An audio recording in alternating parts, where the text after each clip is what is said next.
Hello friends, myself Sanjita Pandit. From today I am going to start the discussion on the different topic of the medical science. In my different video, I will discuss on the different topic of the medical science. Today I am going to start the topic gametogenesis.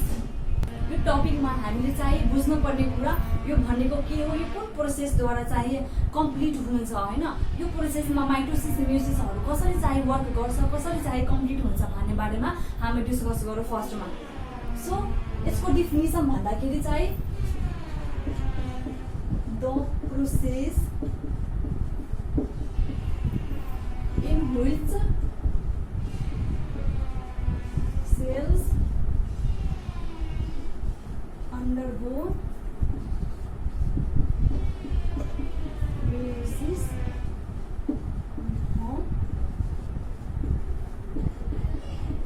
So यो चाहिँ एउटा प्रोसेसमा जसमा चाहिँ सेल्सहरु meiosis प्रोसेसद्वारा सेल्सहरु division भएर degenerate भएर चाहिँ gamete बनाउने गर्दछ। यसको मेन चाहिँ ग्यामेट बनाउनु, यो ग्यामेट चाहिँ मेयोसिस प्रोसेस भएर चाहिँ कसरी चाहिँ ग्यामेट बन्दछ भन्ने बारेमा यो चाहिँ ग्यामेटोजेनेसिस प्रोसेसमा हुन्छ। र यो प्रोसेसलाई कम्प्लिट गर्नको लागि हामीलाई दुईवटा प्रोसेस चाहिन्छ। त्यो भनेको यसको रिक्वायरमेन्टमा भन्दाखेरि फर्स्ट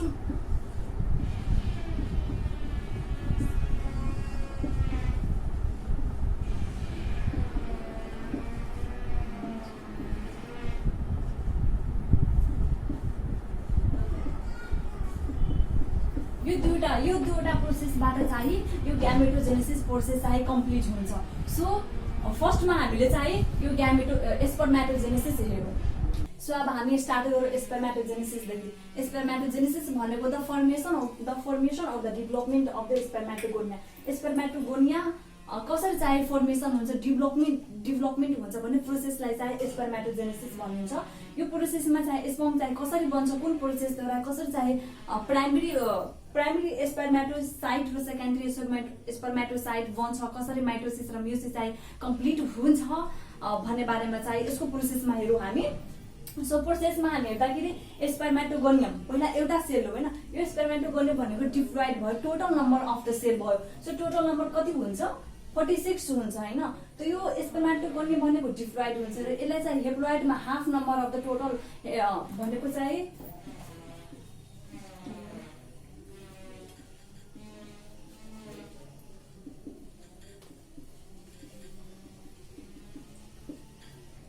स्पर्मेटोगोनियम भनेको डिप्लोइड र स्पर्मेटोगोनिया भनेको चाहिँ हेप्लोइड हुन्छ।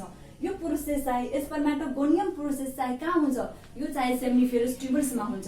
सो अब हेरौँ इक्जाम्पलको लागि, यो चाहिँ सेम्निफेरस ट्युबल्स भयो र यसको भित्रमा इनर साइडतिर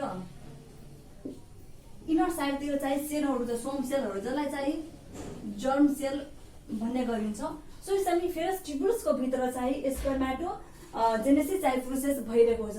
सो यही सेलबाट एउटा सेल झिकेर यहाँ चाहिँ इक्जाम्पलमा देखाइएको छ। सो स्पर्मेटोगोनियम योबाट चाहिँ माइटोसिस प्रोसेस भएर माइटोसिस प्रोसेसद्वारा चाहिँ प्राइमरी स्पर्मेटोसाइट बन्छ। योबाट डाइरेक्ट चाहिँ माइटोसिस प्रोसेस भएर चाहिँ प्राइमरी स्पर्मेटोसाइट भएकोले यो पनि चाहिँ डिप्लोइड नै हो। त्यही भएर यसको चाहिँ संख्या सेम नै छ, 46 नै हो, यो चाहिँ डिप्लोइड नै हो। तर यहाँ यसको प्रोसेस माइटोसिस प्रोसेस चाहिँ यता नै कम्प्लिट हुन्छ। यसको स्पर्मेटोगोनियमदेखि प्राइमरी स्पर्मेटोसाइट बन्छ। त्यसपछि यहाँदेखि प्राइमरी स्पर्मेटोसाइट पछि चाहिँ म्योसिस फर्स्ट चाहिँ स्टार्ट भएर चाहिँ सेकेन्डरी स्पर्मेटोसाइट बन्छ हैन।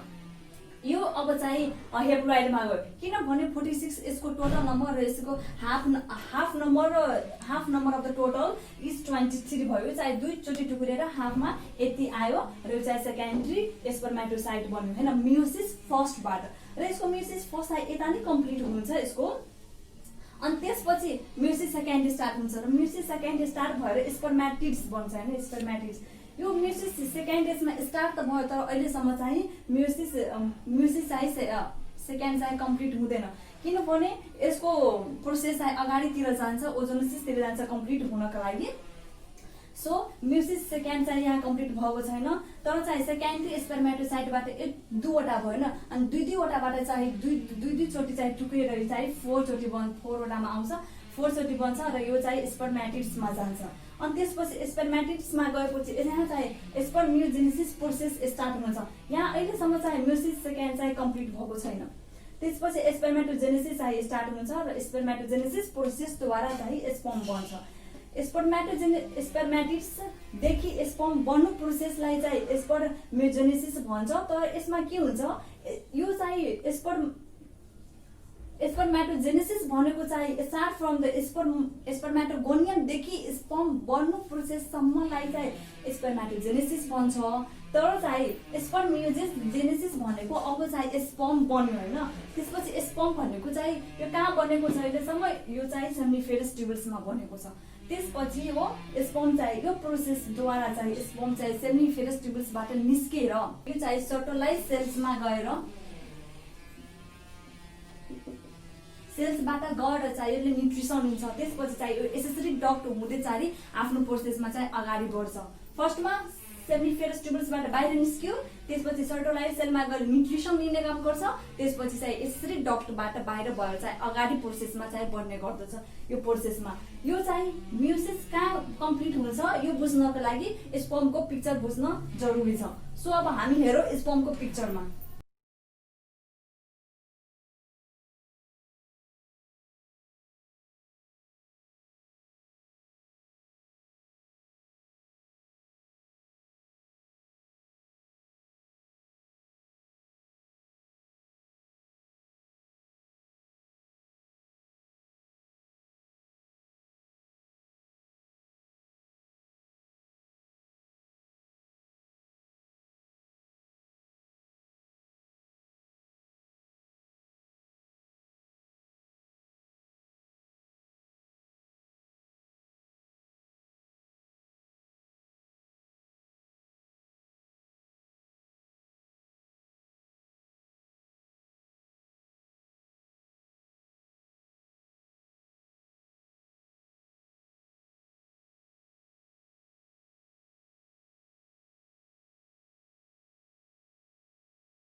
अब चाहिँ यो पिक्चरमा हामी हेरौँ। फर्स्टमा चाहिँ यसको मेन पार्ट चाहिँ तीनवटा हुन्छ।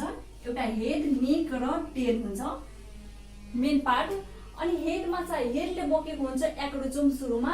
यसले के हुन्छ, एक्रोजोममा चाहिँ एनर्जी हुन्छ, जसले गर्दा यो एनर्जीले ओभममा चाहिँ इन्ट्री गर्नमा चाहिँ हेल्प गर्छ। सो यो चाहिँ यसको धेरै इम्पोर्टेन्ट काम छ। स्पर्मको लागि धेरै इम्पोर्टेन्ट काम छ, किनभने यसैले एनर्जी बोकेको हुन्छ, यसैले चाहिँ इन्ट्री गर्नमा हेल्प गर्छ। यो हेड भित्र हुन्छ। अनि त्यसपछि नेक आयो होइन। नेकले अब के गर्यो, नेक भयो, नेकले बोकेको हुन्छ सेन्ट्रियोल। नेकको भित्रमा चाहिँ सेन्ट्रियोल हुन्छ। अनि त्यसपछि नेक यस्तो नेक भयो, त्यसपछि चाहिँ मिडल पार्टहरू हुन्छ, मिडल पिसेसहरू हुन्छ र मिडल पिसको भित्रमा चाहिँ माइक्रोकोन्ड्रिया हुन्छ। माइक्रोकोन्ड्रिया के हुन्छ, यो चाहिँ एनर्जी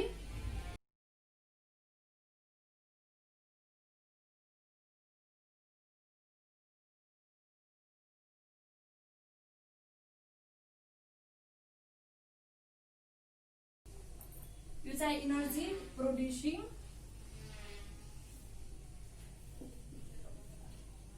ओर्गान भयो। मिटोकोन्ड्रिया भनेको चाहिँ मिडल पिसेस माइक्रोकोन्ड्रिया भनेको मिडल पिसको भित्रमा हुन्छ। यो चाहिँ कहिलेकाहीँ सोध्न सक्छ कि स्पर्ममा माइक्रोकोन्ड्रिया कहाँ पाउँछ भनेर। So it is found in the middle piece. यो मिडल पिसमा पाउँछ र यो चाहिँ एनर्जी प्रोड्युसिङ ओर्गान हो। त्यसपछि the last part is tail. टेलको काम हो यो चाहिँ स्विमिङ गर्नमा चाहिँ हेल्प गर्छ।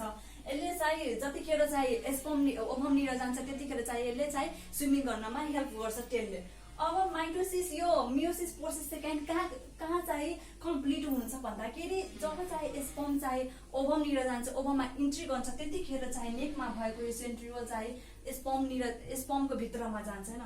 फर्टिलाइजेसन हुनका लागि चाहिँ यो सेन्ट्रियोल चाहिन्छ। सो द यो सेन्ट्रियोल चाहिँ ओभम भित्र गएपछि यो टेल नेकको भित्रमा भएको सेन्ट्रियोल चाहिँ ओभम भित्र गइसकेपछि चाहिँ यो मियोसिस चाहिँ सेकेन्ड चाहिँ कम्प्लिट हुन्छ।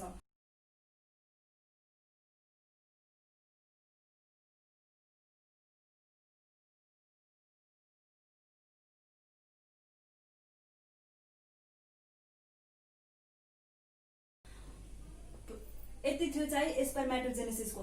अब चाहिँ यो स्पर्मेटोजेनेसिसलाई कन्ट्रोल चाहिँ सम अफ द हर्मोन्सहरूले चाहिँ गरिरहेको हुन्छ। त्यो हर्मोनहरू कुन कुन हो भन्ने बारेमा अब हामी चाहिँ हेरौँ। यो प्रोसेसलाई कम्प्लिट गर्नको लागि, अगाडि बढाउनको लागि सम अफ द हर्मोन्सहरूले हेल्प गरिरहेको हुन्छ। हाइपोथाइलमसले चाहिँ एन्टेरियर पिट्युटरीलाई चाहिँ स्टिमुलेट गर्छ हर्मोन्सहरू रिलिज गर्नको लागि, र एन्टेरियर पिट्युटरीले चाहिँ रिलिज गर्छ दुईवटा गोनाडोट्रोपिन्स हर्मोन्सहरू चाहिँ यसले चाहिँ रिलिज गर्छ। त्यो हो FSH र LH। दुईवटा गोनाडोट्रोपिन्स हर्मोन्स रिलिज गर्छ, त्यो हो FSH र LH। FSH भनेको फोलिकुलर स्टिमुलेटिङ हर्मोन र LH भनेको ल्युटिनाइजिङ हर्मोन। सो पहिला हामी चाहिँ FSH फोलिकुलर स्टिमुलेटिङ हर्मोन्सको बारेमा हेरौँ। यसले के गर्दछ? अब चाहिँ फोलिकुलर स्टिमुलेटिङ हर्मोनले चाहिँ सोटोलाइज सेल्स चाहिँ रिलिज गर्छ। त्यसपछि सोटोलाइज सेल्स कहाँ पाउँछ त्यो म अहिले भन्छु। पहिला यो चाहिँ सेम्निफेरस ट्युबुल्स भयो र यसको भित्रमा चाहिँ स्पर्मेटोगोनिया,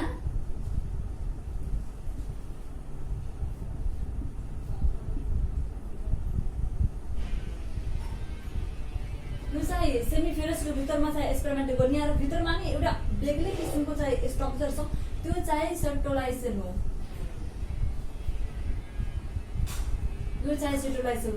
यसको काम स्पर्मियोजेनेसिस प्रोसेसबाट चाहिँ स्पर्मेटिड देखि स्पर्म चाहिँ बनाउने प्रोसेस चाहिँ यसको काम हो, सेटोलाइज सेल्सको काम हो।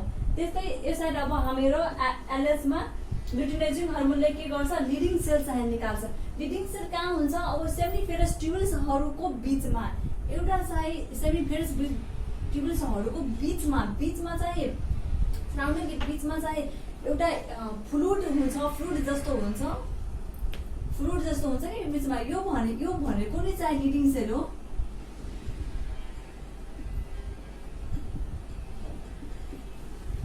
यो बिचमा भएको लिडिङ सेल्स र यो चाहिँ भित्रतिर भएको चाहिँ सेटोलाइज सेल्स हो। यसले के गर्छ? लिडिङ सेलले यो चाहिँ मेलमा यति नै इम्पोर्टेन्ट, एकदम इम्पोर्टेन्ट, सबभन्दा इम्पोर्टेन्ट चाहिँ यो लिडिङ सेलको काम हुन्छ। किनभने लिडिङ सेल्सले नै एन्ड्रोजेन्स टेस्टोस्टेरोन्स चाहिँ बनाउने काम गर्छ, रिलिज काम गर्ने चाहिँ गर्छ। अनि सबैलाई थाहा नै छ, हजुरलाई थाहा नै होला कि टेस्टोस्टेरोन्सको कति इम्पोर्टेन्ट रहेछ मेलमा जति पनि प्राइमरी र सेकेन्डरी क्यारेक्टरिस्टिक्सहरू आउँछ, जस्तै कि जुङ्गादारी आउनु, मसल्सहरू चाहिँ स्ट्रङहरू बन्नु, चाहिँ स्ट्रङ हुनु, सबै इम्पोर्टेन्ट कामहरू चाहिँ टेस्टोस्टेरोनले नै गर्दछ। त्यही भएर मेलमा चाहिँ सबभन्दा इम्पोर्टेन्ट भनेको चाहिँ टेस्टोस्टेरोन नै हो। त्यही भएर चाहिँ यसलाई चाहिँ सबभन्दा इम्पोर्टेन्टको रूपमा लिएको छ लिडिङ सेल्सलाई।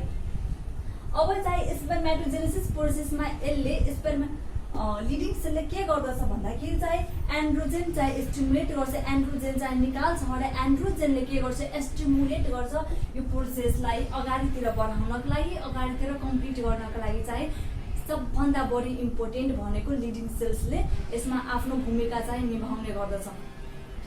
सो आजको भिडियोमा हामीले स्पर्मेटोजेनेसिसको बारेमा हेर्यो। माइटोसिस कसरी कम्प्लिट हुन्छ, म्युसिस फर्स्ट, म्युसिस सेकेन्ड चाहिँ कसरी कम्प्लिट हुन्छ भन्ने बारेमा चाहिँ हामीले हेर्यो। स्पर्मेटोजेनेसिस प्रोसेस चाहिँ गर्नको लागि कुन कुन हर्मोनल कन्ट्रोलहरू चाहिन्छ भन्ने बारेमा चाहिँ हामीले बुझ्यौँ। र अर्को भिडियोमा म चाहिँ ओजेनेसिसको बारेमा चाहिँ डिस्कस गर्नेछु।